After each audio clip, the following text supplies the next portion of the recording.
Hi everyone, it's a ticket to Christ. Thank you for tuning back in. We're still in the men's series. We're looking at Moses in the impossible place, Exodus 14. It's the whole chapter, but we're gonna read just bits of it because it would be too long. Starting from verse 1, and the Lord spake unto Moses, saying, Speak unto the children of Israel that they turn and encamp before Pi-hahiroth, between Migdol and the sea, over against Baal-zephon, before it shall ye encamp by the sea. For Pharaoh will say of the children of Israel, They are entangled in the land, the wilderness hath shut them in. And I will harden Pharaoh's heart, that he shall follow after them, and I will be honored upon Pharaoh and upon all his host, that the Egyptians may know that I am the Lord. And they did so. And it was told the king of Egypt that the people fled. And the heart of Pharaoh and of his servants was turned against the people, and they said, Why have we done this, that we have let Israel go from serving us? Now let's skip down. Verse 10. And when Pharaoh drew nigh, the children of Israel lifted up their eyes, and behold, the Egyptians marched after them, and they were sore afraid. And the children of Israel cried out unto the Lord.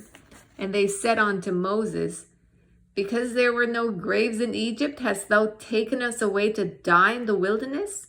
Wherefore hast thou dealt thus with us to carry us forth out of Egypt? Is not this the word that we did tell thee in Egypt, saying, Let us alone, that we may serve the Egyptians? For it had been better for us to serve the Egyptians than that we should die in the wilderness. And Moses said unto the people, Fear ye not, stand still and see the salvation of the Lord, which he will show to you today. For the Egyptians whom you have seen today, ye shall see them again no more forever. The Lord shall fight for you, and ye shall hold your peace.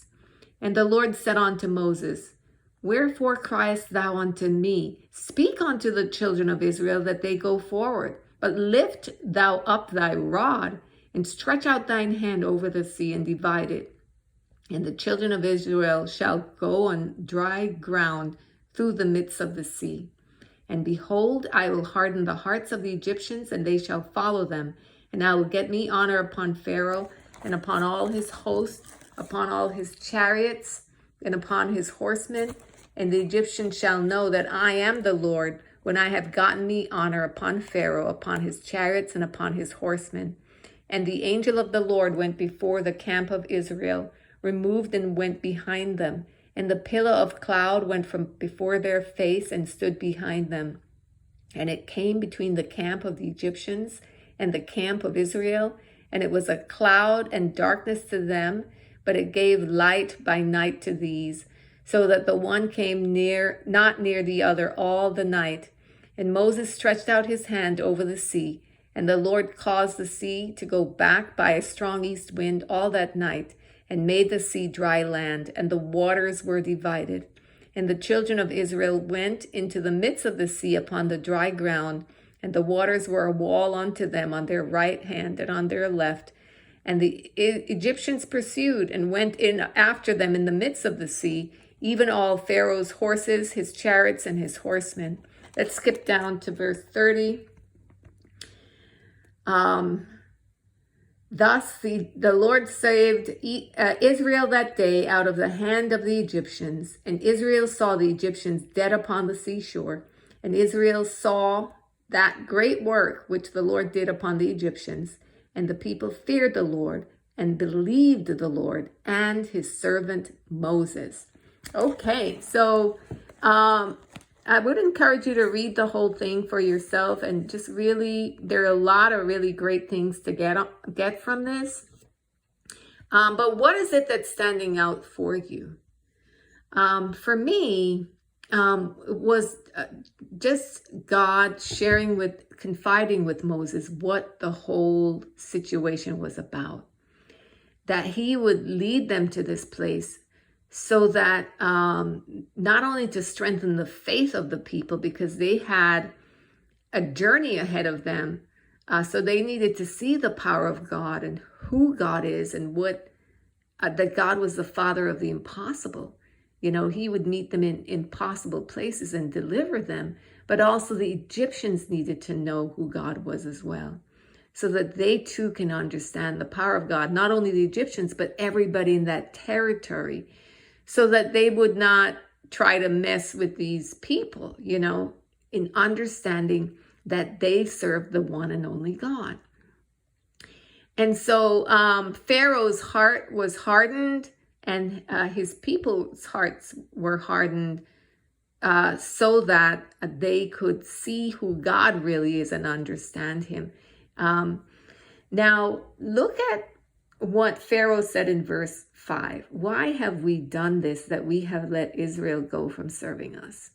I thought of this, and as I was reading it, I thought of people who become Christians, or who decide to pursue a closeness with God, and all of a sudden all hell breaks loose in their life. It's like the enemy saying, well, why have we not made it so easy for them to leave that life, So it's like before, nothing was going bad, then all of a sudden everything goes wrong, So it's sort of like that, whereby all of a sudden life starts to pursue you, and you can come to a place in life where it seems impossible. And so that's what happened, I think, with these people. They left bondage, they left slavery, they left to head on to hope and to a promise given to them 400 years prior through Abraham. And they're the ones to fulfill it. They're the generation that it would be fulfilled. And here they are in the midst of an impossible place. And they started to lose faith, because in front of them was the Red Sea, and behind them, the Egyptians were coming after them to kill them or to put them back in bondage, and things would have been worse for them than before. So, this is a place whereby, it's an impossible place. But notice Moses' heart. Notice Moses' faith. What does Moses do? Moses in verse 13 encourages them. He tells them, don't be afraid. God is going to fight for you. Hold your peace. And then God, shows up right on time, telling Moses, speak to the children that they go forward. Tell them to keep moving forward, move through, lift up your hand, part that sea.